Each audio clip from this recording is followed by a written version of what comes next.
passo e a luta continua. Temos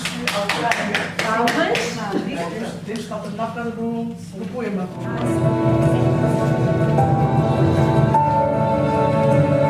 O ideal da existência de uma organização internacional baseada na língua portuguesa, em laços históricos e em afinidades diversas, como sociais e culturais, já era um sonho acalentado por muitas personalidades e pelos povos dos países de língua portuguesa espalhados pelos 4 continentes.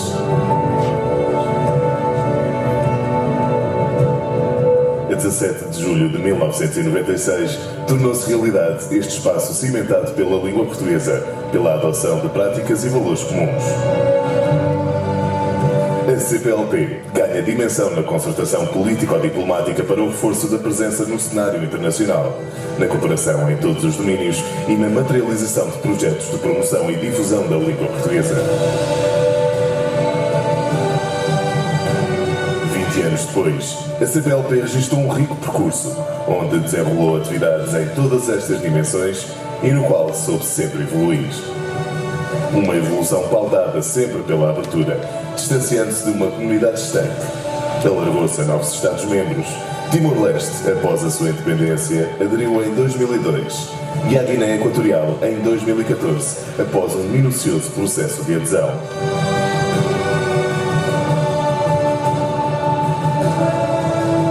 Nestas 2 décadas, o dinamismo e a capacidade de atrair e envolver outras entidades na construção desta comunidade permitiu à CPLP abrir as suas atividades à participação de outros atores.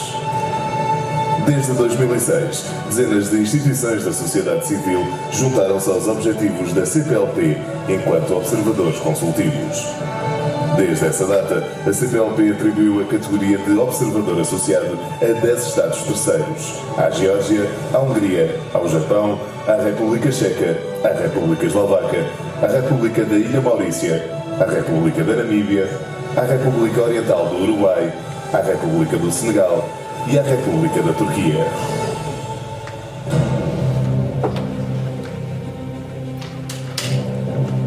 Em 20 anos, a CPLP tornou-se um ator de relevo internacional, com um normativo produzido. Distintos convidados, distintas convidadas, caras companheiras.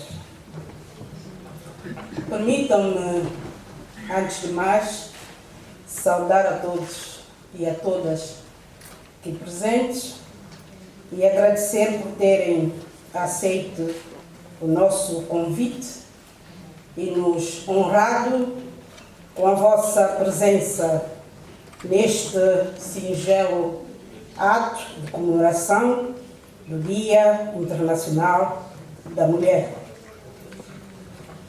Quero, em especial, saudar calorosamente as mulheres presentes neste auditório pelo dia de hoje, na certeza de que juntas e solidárias podemos construir um mundo melhor. Excelências, senhoras e senhores, comemora-se hoje o Dia internacionalmente consagrado à luta da mulher por uma vida mais digna e sociedades mais justas e igualitárias. Com a comemoração deste dia, queremos não só prestar uma justa homenagem àquelas mulheres que nos vários momentos da história da humanidade resistiram com determinação ao machismo e à discriminação, mas também chamar a atenção para a situação da mulher e os preconceitos de género ainda prevalecentes na nossa sociedade.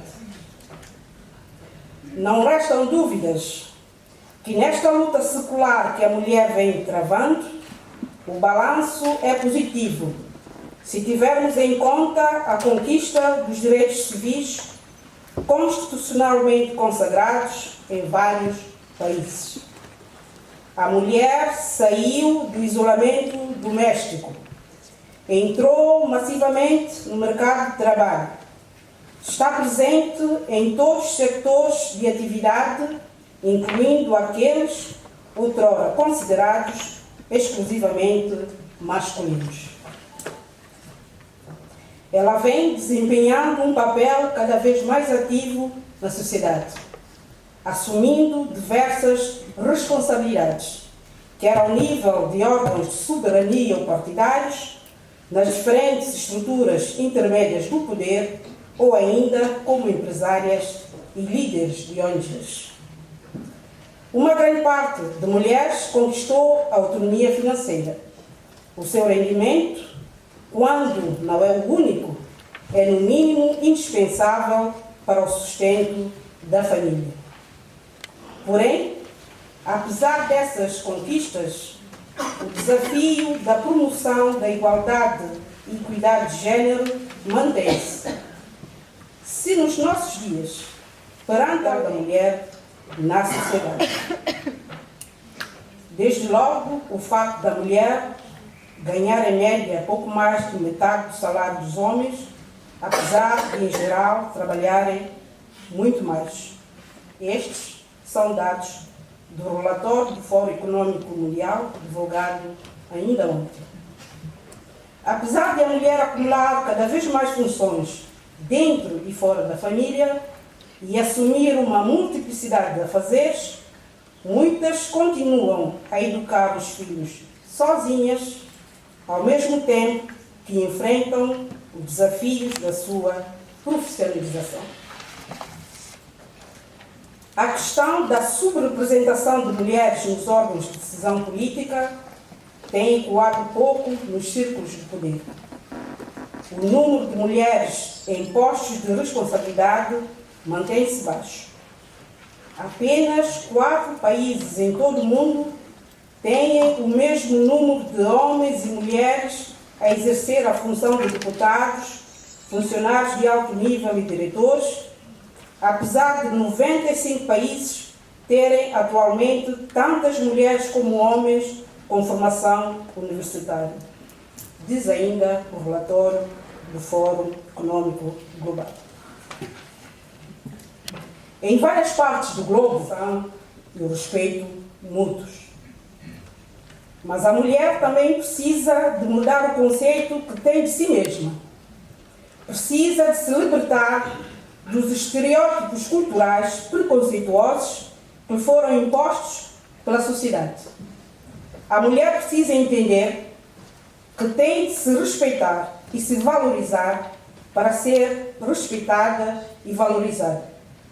Ela pode cooperar e servir sem ser servil ou submissa e pode conquistar com esforço próprio.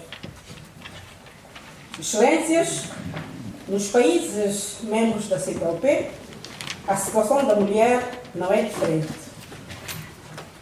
Apesar de uma maior compreensão por parte dos homens em relação ao novo estatuto da mulher na sociedade, esta continua a sofrer as consequências de velhos preconceitos que, ainda de forma velada, limitam o pleno desenvolvimento do seu potencial. Por esta razão, ao nível da CPLP, a igualdade... Por isso não é o primeiro processo migratório que vou falar, vou sobretudo ser moderadora deste painel, mas começo, antes de mais, por agradecer a CPLP, na pessoa da senhora secretária executiva, pelo convite e pela oportunidade de moderar este belo painel, mas, sobretudo, pela coragem de abordar um tema que não é nada fácil, mas é muito atual, que junta duas questões que são o nosso dia-a-dia, as migrações e a igualdade de género. Acho que é sobre isso, essencialmente, que vamos falar neste painel. Quero agradecer também a senhora embaixadora de Moçambique, a nossa amiga doutora Fernanda Alexandre, os seus embaixadores, as companheiras da Badema e todos os convidados e convidadas. De que é que falamos quando falamos de migração em Portugal? A pergunta levava-nos para outro campo. Quem são os migrantes em Portugal? E o que é que fazem as mulheres migrantes em Portugal? Que histórias têm para contar? o percurso, as dificuldades, os sucessos, porque também os há. Então, acho que é um pouco sobre isso que este painel vai se debruçar este painel, que eu fico numa posição um bocado delicada, porque eu sou amiga, somos amigas, conhecemos-nos de muitos carnavais, este é só mais um dos muitos carnavais, e eu fiquei assim a pensar a qualidade das oradoras, a capacidade de síntese do painel.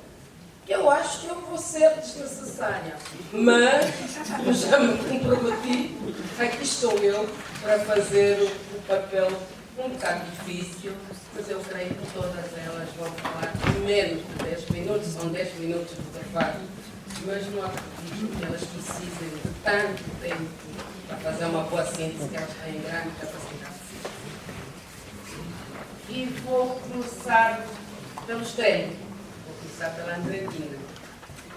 A Andredina Cardoso, de quem eu sou muito amiga, companheira desses combates pela afirmação do lugar da mulher, pela defesa das culturas africanas, cruzamos constantemente em todas essas coisas e discutimos imenso com os nomes sobre todas essas coisas. Mas hoje estamos aqui um bocado mais sérios, não é, Andredina? Então vou começar pela Andredina. Andredina é cabo-verdiana, multi-ano oral pela Faculdade de Medicina Dentária de Lisboa, detentora de uma pós-graduação em gerir projetos em parceria pela Universidade Católica de Lisboa, trabalha desde há 15 anos em Setúbal, no agrupamento dos Centros de Saúde Arrábida, onde é gestora local do Programa Nacional de Promoção. Minhas senhoras e meus senhores, o Dia Internacional da Mulher é sempre um dia de muitas coisas, porque as mulheres são sempre muitas coisas, não é? Portanto, eu vou tentar manter-me aqui no tempo sem que a Luzia tenha que bater com o martelo, digamos assim. Portanto, eu sou cabo-verdiana, nasci na ilha de Santiago, em Cabo Verde, e vim para Portugal com 3 anos de idade. Portanto, o meu pai já tinha vindo antes, e depois vim com a minha irmã mais velha e com a minha mãe, que não tinha muita vontade de emigrar, mas que veio para se juntar ao esposo. E, portanto, desde essa altura até agora, a caminhada tem sido longa. É interessante porque ainda hoje me perguntaram se eu me considerava portuguesa ou cabo-verdiana, e a resposta é sempre a mesma. Eu sou 100% cabo-verdiana e sou 100% portuguesa. Portanto, eu estou cá desde os 3 anos de idade. Normal, portanto, eu tenho 45 anos e comecei a trabalhar, fiz diversas coisas, trabalhei na apanha de tomate, nas vindimas, como florista, em publicidade, enfim, atravessei, portanto, uma série de empregos diferentes, digamos assim. Portanto, eu trabalhava nas férias e depois, quando ingressei mais tarde à Faculdade de Medicina Dentária de Lisboa, para fazer o curso de higiene oral, tive que continuar a trabalhar. Portanto, eu fui com 17 anos para a Cruz Vermelha Portuguesa e, na altura, para a Associação Cabo-Verdiana de Setúbal, e foi aí que começou, não terá bem sido aí, mas oficialmente, digamos assim, que terá começado o meu trabalho social, porque, na realidade, eu costumo dar um exemplo, que é o meu avô, em Cabo Verde, morava numa estrada principal, ia dar à igreja. E então ele tinha à porta um pote com água para as pessoas beberem água, portanto, à medida que passavam. E a minha mãe tinha exatamente o mesmo espírito, os meus pais têm o mesmo espírito, naquela altura cá em Portugal. Muita gente vinha e não tinha onde ficar, e as pessoas ficavam na casa umas das outras. E a nossa casa foi praticamente uma casa de acolhimento, onde nós acolhemos pessoas de Cabo Verde, da Guiné-Bissau, do Senegal. O último que acolhemos foi o imigrante de leste. Portanto, quando veio a primeira vaga, digamos assim, dos imigrantes de leste, ainda tivemos. É o cérebro, a mulher é o coração, o amor. A luz fecunda, o amor ressuscita. O homem é o gênio, a mulher é o anjo indefinível.